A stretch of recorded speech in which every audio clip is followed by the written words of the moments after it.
So guys, আজকে আমরা শিখব কিভাবে অ্যান্ড্রয়েড ফোন ব্যবহার করে সহজে ভয়েস রেকর্ড এবং এডিট করা যায়। স্টেপ 1, ভয়েস রেকর্ড করা।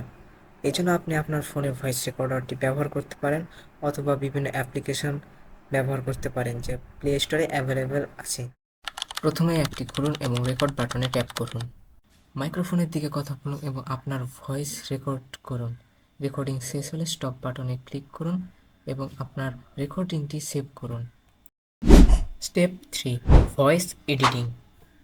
এবার আপনি আপনার সেভ করা ভয়েসটি এডিট করবেন। এর জন্য লেক্সিস অডিও এডিটর এই অ্যাপটি ইনস্টল করুন। এটি প্লে স্টোরে অ্যাভেলেবেল আছে।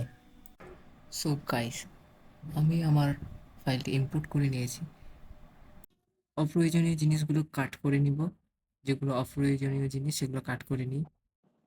এবার থ্রি ডটে ক্লিক করবো আর ইফেক্ট অপশানে ক্লিক করব আর নর্মালাইজে ক্লিক করব। আবারও থ্রি ডটে ক্লিক করব আর ইফেক্ট অপশানে ক্লিক করব, দেন কম্প্রেসর এই অপশানটিতে ক্লিক করব অ্যান্ড অ্যাপ্লাই করে দেব। আপনারা আমার সেটিংস ফলো করতে পারেন, চাইলে স্ক্রিনশট নিতে পারেন। এবার আবারও থ্রি ডটে যাব, ইফেক্ট অপশানে ক্লিক করব অ্যান্ড নর্মালাইজ করে দেব।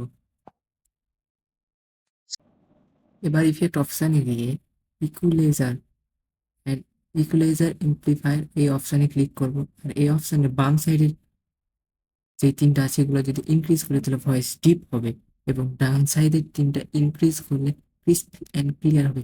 যেহেতু আমাদের ক্রিস্পি অ্যান্ড ক্লিয়ার ভয়েস প্রয়োজন, তাই আমরা ডান সাইডের তিনটি ইনক্রিজ করে অ্যাডজাস্ট করে দেন অ্যাপ্লাই করে দেব। এইবার উপরে সেভ অপশানটিতে ক্লিক করব অ্যান্ড ভয়েসটিকে সেভ করে দেব।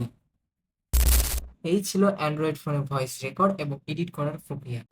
যদি আপনাদের কোনো প্রশ্ন থাকে তবে কমেন্টে জানাতে ভুলবেন না। ভিডিওটি ভালো লাগলে লাইক করুন এবং আমাদের চ্যানেলটি সাবস্ক্রাইব করুন। ধন্যবাদ।